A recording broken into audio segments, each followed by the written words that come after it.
I was standing in a room full of people who loved me, and not one of them knew what was about to happen.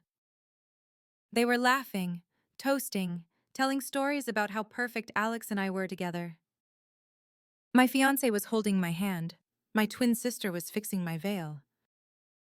And I was about to blow it all to hell.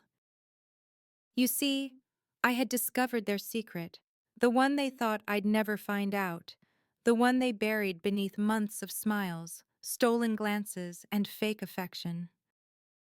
They thought I was naive. They thought I would never notice. But I did. And I recorded every damn thing. So when I took the microphone and said, "Before we celebrate, I have something I need to show you all." The silence was instant. The air changed, and the screen behind me flickered to life. My sister walking into my apartment. My fiancé greeting her. Wine, laughter, a kiss. A kiss? Oh my God. The screams. My mother collapsed into a chair. My father shouted. Someone dropped a glass. And Alex just stood there, frozen.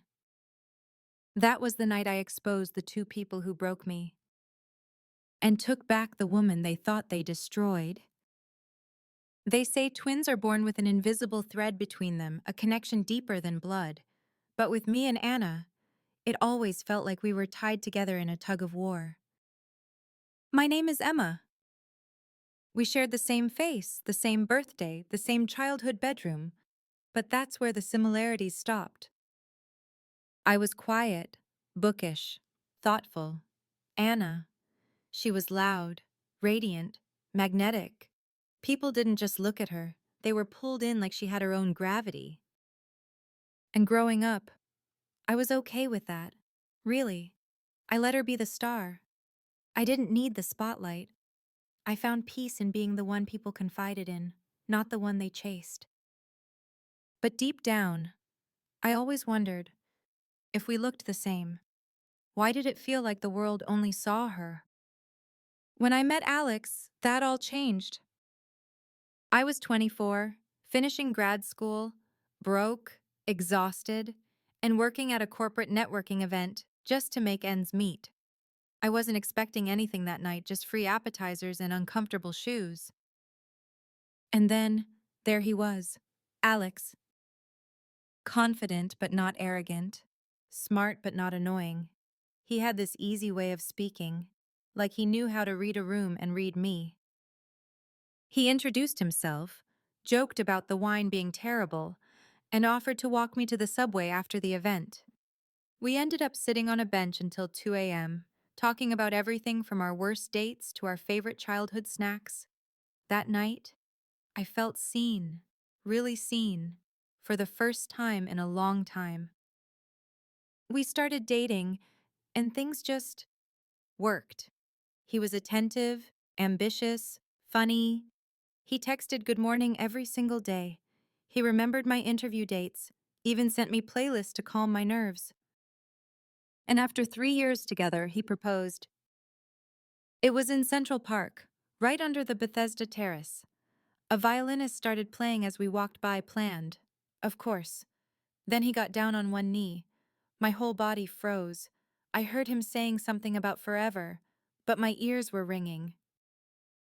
And when he opened that little velvet box, oh my God, it sparkled like a promise. I said yes. I cried. Strangers clapped. It felt like a fairy tale. We went to my parents' house that night to celebrate. My mom screamed with joy. My dad poured whiskey. And Anna, she hugged me tight, whispered, "I'm so happy for you, Em." But something in her voice didn't sit right. It was too sweet, too smooth, almost rehearsed. I brushed it off. I mean, she was my sister, my twin, my maid of honor. What could possibly be wrong? The next few weeks were a blur of wedding planning, dress fittings, venue tours, cake tastings. My Pinterest boards were finally coming to life. But through it all, Anna kept her distance. She missed appointments, forgot RSVP deadlines, When I showed her my dress, she barely looked up from her phone. At first, I thought she was going through something personal, a bad breakup, maybe. But when I asked, she just said, "I'm fine, just tired, just." And then one night, I caught Alex smiling at his phone. It was 11 p.m. We were both in bed. He was facing away, and I saw the screen light up, a text. He chuckled softly. "What's funny?" I asked. He jumped slightly, turned off the screen, and said, "Just a meme." Just a meme. But I've known him for 3 years, and that laugh, that wasn't a meme laugh. That was a guilty laugh. I didn't push, not that night, but something in my gut tightened, like a door creaking open somewhere inside me. The next day, I saw Anna leaving our apartment building. She didn't see me. I was getting out of an Uber. She was in a hoodie, sunglasses, walking fast, too fast. Why was she here? I texted her later. "Were you in my neighborhood today?" She replied instantly, "Nope, why?" "Nope, why?" She lied. Oh my God, she lied. And just like that, the door inside me swung wide open. But I still didn't have proof, only questions, and a growing weight in my chest that wouldn't let me breathe. I started watching more closely, and what I found shattered everything. After that day, I couldn't unsee it. The way Anna lied so easily, the way Alex had smiled at his phone, like he wasn't mine anymore, like someone else had taken that place quietly, but completely. I didn't sleep that night. I kept picturing it over and over in my head. Anna leaving my building, Alex looking down at his phone, the way their names lined up in my mind like puzzle pieces that shouldn't fit, but suddenly did. I didn't want to believe it. God, I didn't. This was my sister, my twin, and this was the man I was going to marry. How could they? But something inside me had shifted. I stopped being passive. I started watching everything, listening more, smiling less. I went through Alex's phone when he was in the shower. I know. I know I hate being that girl, but something was eating away at me and I needed to know, At first, it was nothing. Boring group texts, work stuff, dumb memes from his friends. Then I saw her name. Anna. Just Anna, no emojis, no nickname. But the messages were strange. They were spaced out, random, and short. One just said leaving now. Another door open. My stomach twisted. I felt like throwing up. I tried to stay calm. Maybe it was innocent. Maybe they were planning a surprise for me. But deep down, I knew. The next day, I checked the guest bathroom trash. I don't know what I was expecting, maybe a sign, a clue, something. I found a used coffee cup, lipstick smudged on the rim. I never wear lipstick. Anna does? Oh my God, was she in my apartment when I wasn't home? I started checking the building's lobby camera. Our doorman, Rick, is this sweet old guy who's been working there forever. I brought him cookies once when I moved in, and he treats me like family now. So when I asked if I could see the camera from 2 days ago, told him I lost a package and wanted to see who might have taken it, he didn't ask questions.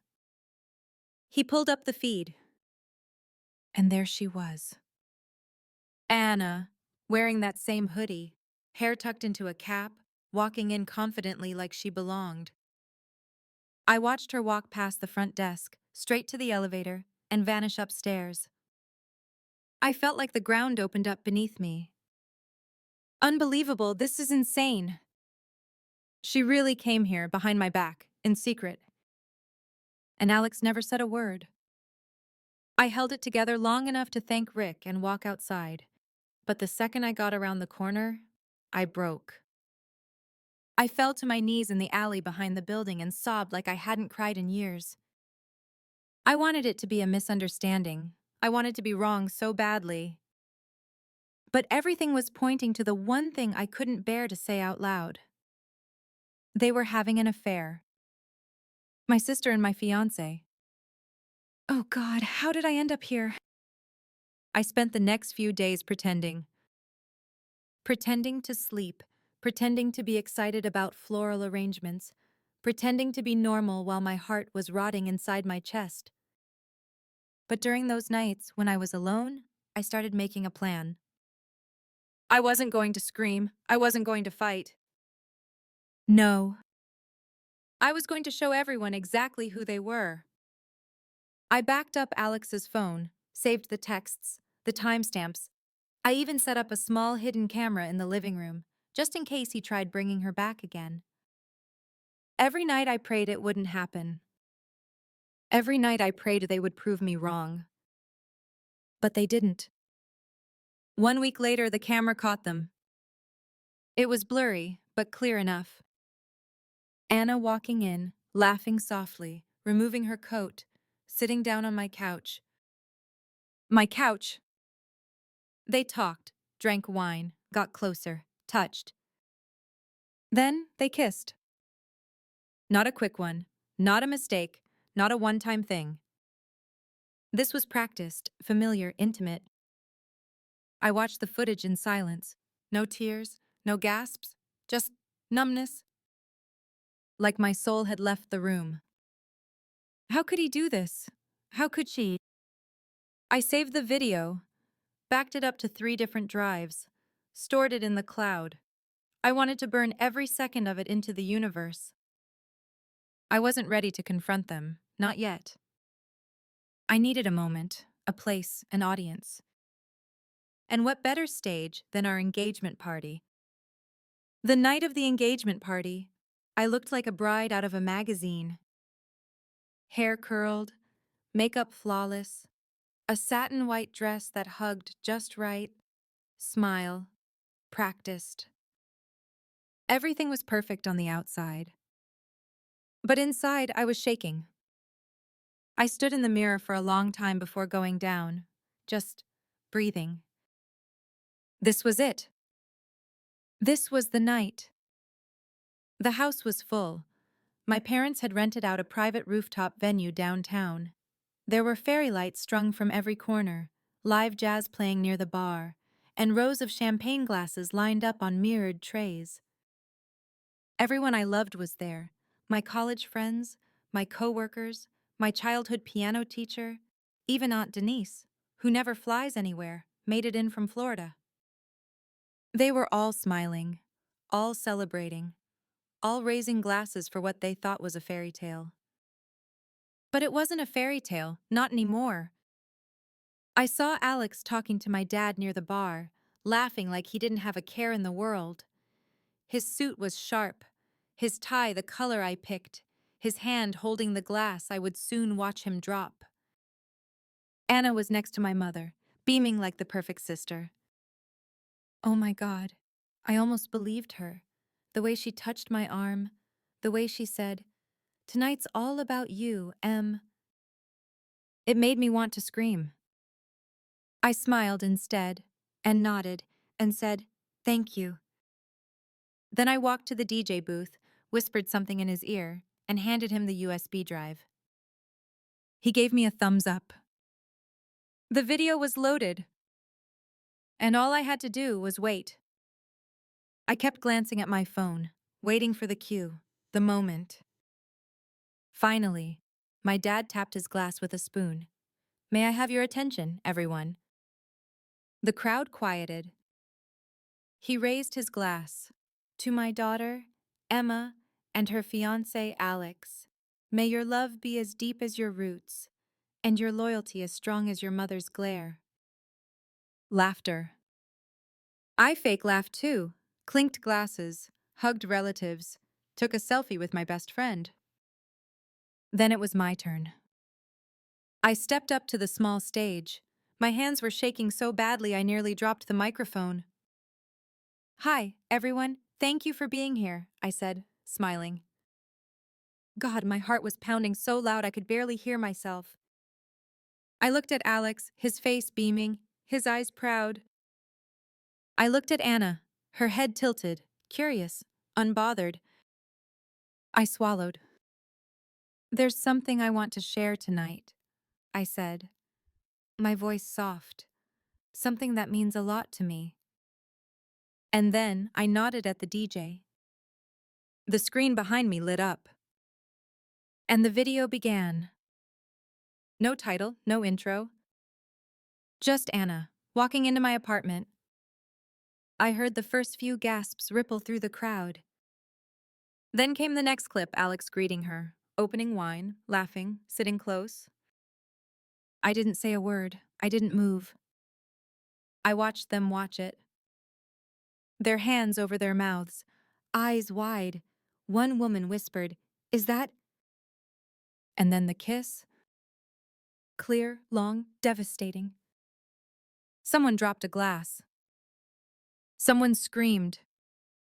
My mother stepped back, her hands shaking. My dad turned red, like crimson red. And Alex? He froze. Mouth open, jaw slack. Anna. White as a ghost. Silence followed. It felt like hours. I stepped forward, took the mic again. For those of you wondering, yes, that was real. Gasps again. That was taken 2 weeks ago, in my apartment, while I was working late.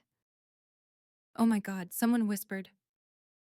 And yes, it's my sister. I turned toward Anna. She still hadn't moved. I looked at Alex. His lips finally parted. Emma, I can explain. No, I said calmly, you really can't. Then I looked at everyone else. I was going to marry him. I trusted her. I thought I had a future. I smiled, just a little, just enough. But I guess I'm lucky. Some people find out after the wedding. Some find out too late. I found out just in time. And with that, I stepped off the stage. I walked straight past them both. Straight past the crowd. Out the door! Into the street. And finally, I exhaled. I didn't cry that night. I didn't scream or throw anything, I just walked. For hours.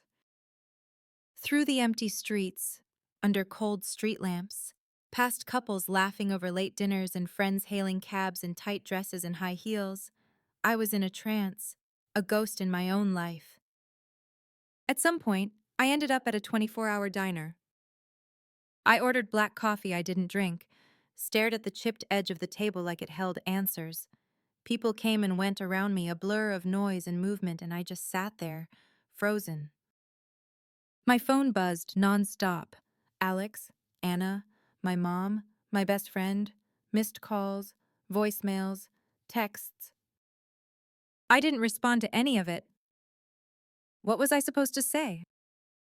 I found out the people closest to me, the two people I trusted the most in this entire world, had been lying to my face for months, maybe longer. And the thing is, they didn't even look guilty. Not really. Alex looked shocked.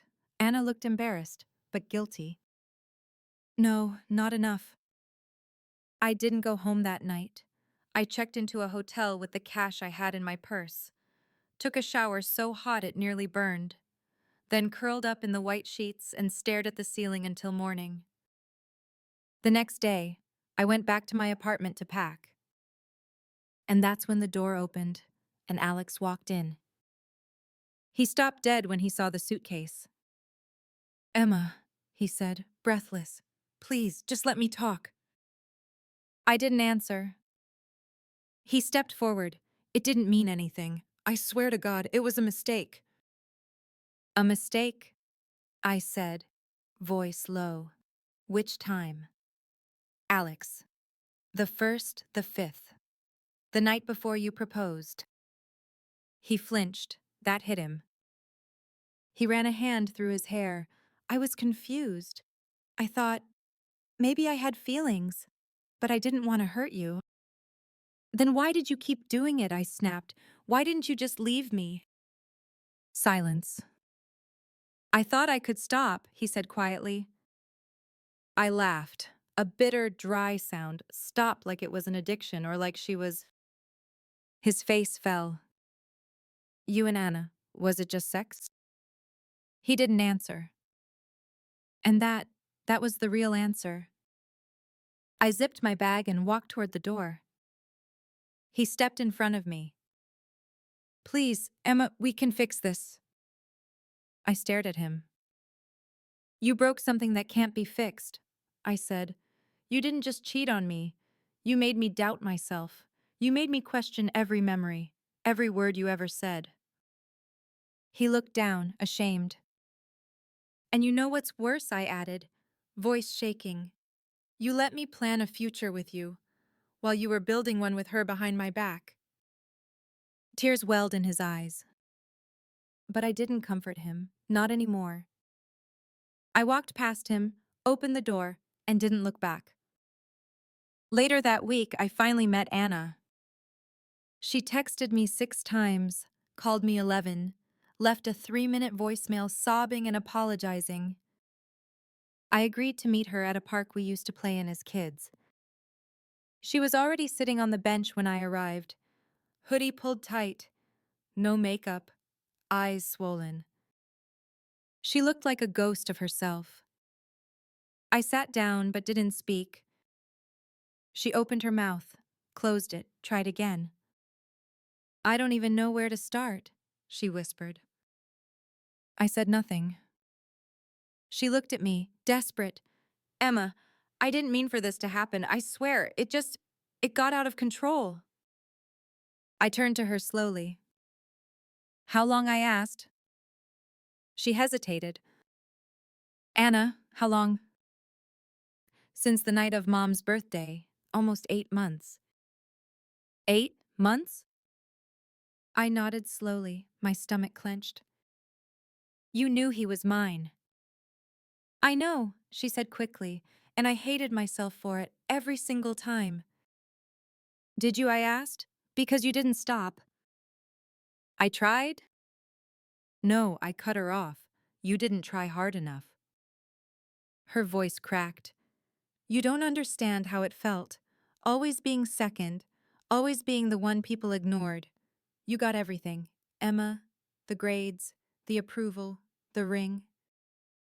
I blinked. There it was, the truth. It wasn't about Alex. It never really was. It was about her, and me, and the resentment she never said out loud, until it destroyed everything. You didn't just take my fiancé, I said, standing up. You took my family. You shattered something that can't be put back together.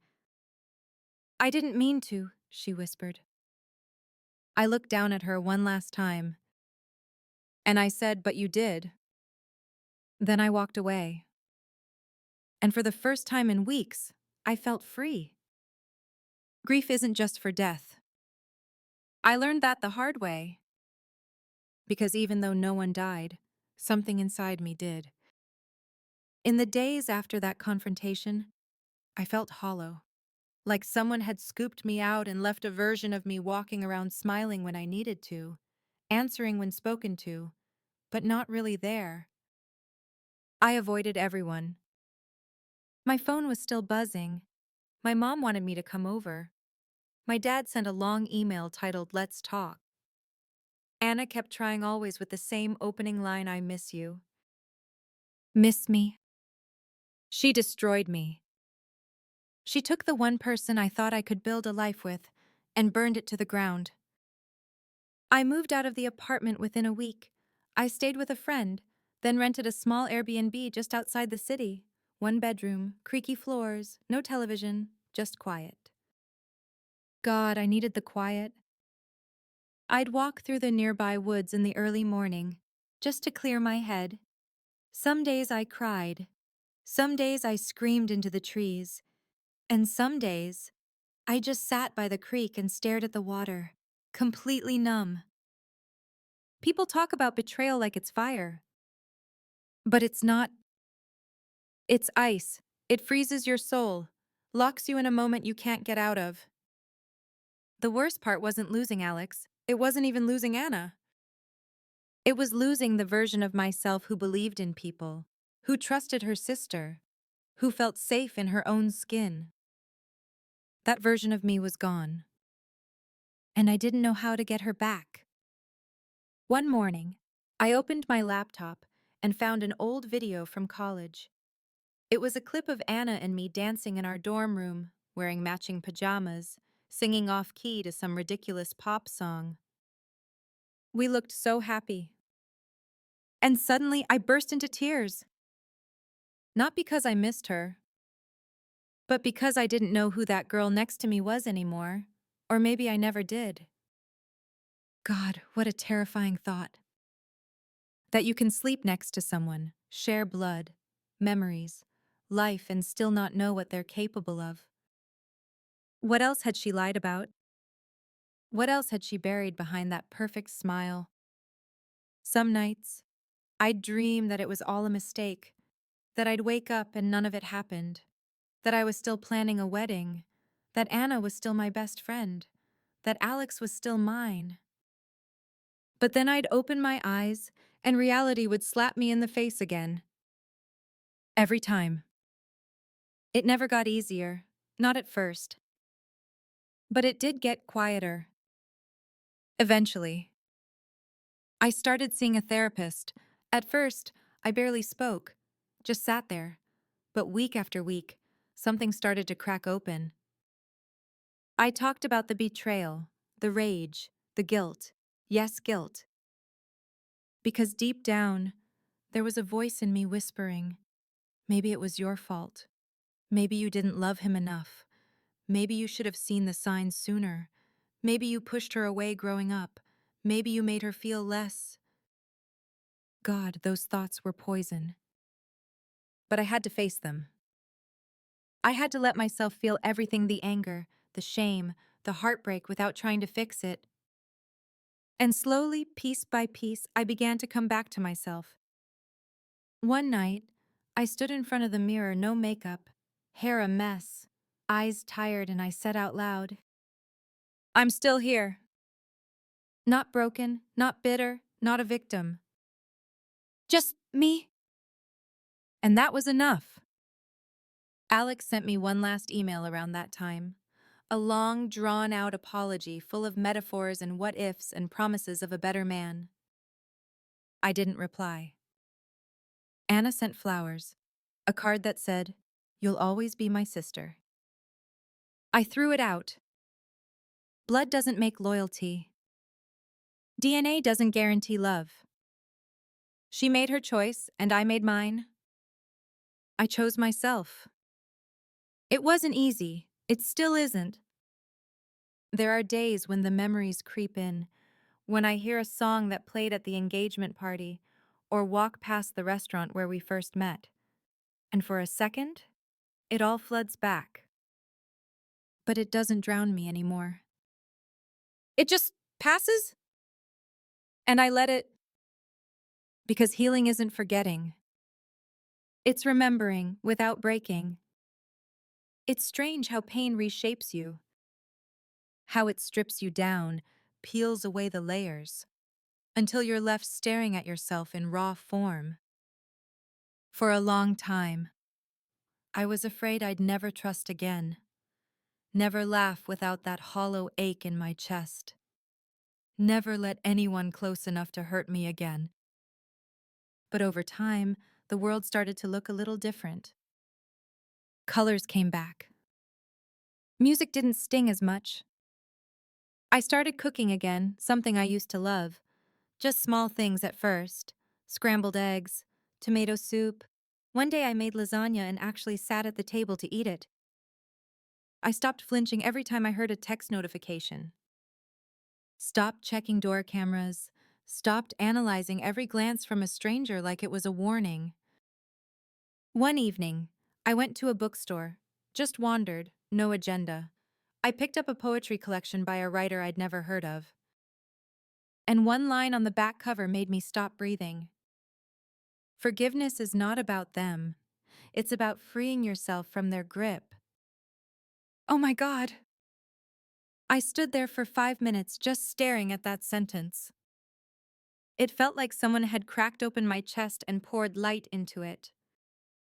I bought the book, read it in one sitting, cried twice. I realized I hadn't forgiven them. Not really. I hadn't even forgiven myself. I was still carrying their betrayal like a badge, still holding on to the pain like it proved something, like it validated how deeply I'd been wounded. But it didn't. It only kept me tied to them. I didn't want to carry them anymore. Not in my mind. Not in my story. So I made a choice. I wrote a letter. One for Alex, one for Anna. I didn't send either. They weren't for them, they were for me. For the version of myself that needed closure.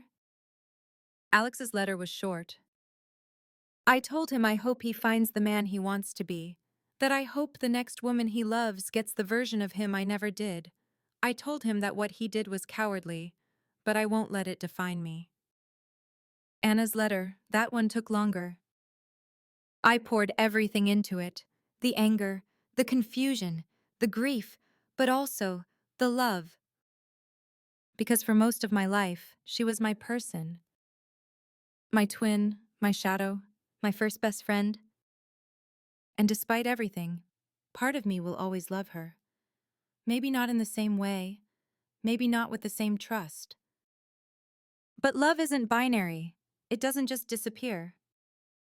In the letter, I told her I forgave her, not because she deserved it, but because I deserved peace. And then I burned both letters. Watched the flames eat the paper until nothing was left but ash. And I felt lighter. The final break. The quietest one. A week later, I took a trip, just me, no plans, no agenda.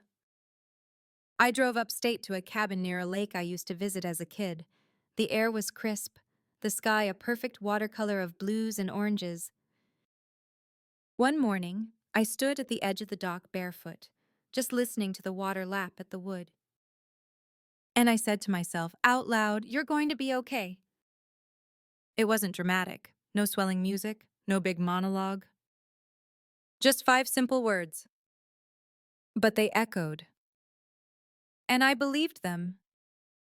Not all at once, not perfectly, but enough. Enough to breathe again. Enough to start over. It's been a year now. 12 full months since the night everything fell apart. And if you had told me, back then, that I'd be here now, peaceful, whole, even, happy, I would have laughed in your face. But here I am. I moved to a new city, got a new job, a small studio apartment with big windows and creaky floors. I planted herbs on the windowsill, basil, mint, rosemary, little signs of life. I didn't bring much with me, just the essentials. And one photo me as a kid, standing in a sunflower field, arms wide, laughing at something off camera, free, untouched, before the world made me question who I was. That photo reminded me of the girl I used to be, and the woman I wanted to become again. I'm not there yet. But I'm getting closer every day. Sometimes, people ask me if I've forgiven them. I always pause. Because the truth is, I don't think forgiveness is a destination. It's not a door you walk through and suddenly everything's fine. It's a choice, one you make over and over, on hard days, on birthdays, on quiet nights when you miss the family you used to have. It's waking up and saying, I won't let this ruin me today. Some days, I say it through clenched teeth, but I still say it. I haven't spoken to Alex since that last email. I doubt I ever will, and that's okay. I saw on social media that he moved out of state. He looks older now, tired. Maybe he feels guilt. Maybe he doesn't. It doesn't matter. He's not mine to carry anymore. Anna. She sent one more letter last Christmas. It was long, detailed, apologetic. She said she was in therapy, said she missed me every day, that she knew she'd ruined something she could never get back. I didn't respond. But I didn't hate her either. I just let it be. Maybe one day we'll talk again, maybe not. There's no neat bow to tie on a story like this. Sometimes, healing doesn't mean reconciliation. Sometimes, it just means surviving, and then thriving. I started journaling again, joined a local women's hiking group, took a pottery class. I even went on a few dates, nothing serious, just dinners, laughter, a glass of wine. And for the first time in a long time, I wasn't afraid. Not of being hurt, not of being left, not of being alone. Because now, I know something I didn't know before. I am enough. I was always enough. And if someone can't see that, if someone chooses betrayal over honesty, cruelty over care, then that's not a reflection of me. That's them. I learned to stop carrying other people's choices like they were my burden to bear. I learned that I don't need to be perfect to be worthy of love. That my softness is not weakness. That my strength isn't in how much I can endure, but in how much I can let go. There are still moments. I won't lie. Sometimes I look in the mirror and see a version of myself from a year ago. Heartbroken, hollow, holding on to a future that never came. But then I look again. And I see her becoming someone new. Stronger, wiser, unapologetically herself. This story didn't end with revenge, or rage, or some dramatic twist. It ended with me walking away. And sometimes, that's the most powerful thing you can do. Walk away. Start over. And write a new story. One where you are the hero. If this story moved something in you, if you've ever felt betrayed, lost, or broken, just know you're not alone. And you are not weak for walking away.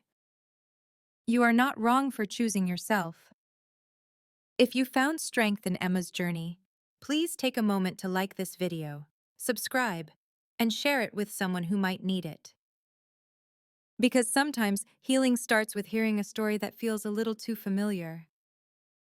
And if this one felt like yours, then maybe it's time to start writing your next chapter.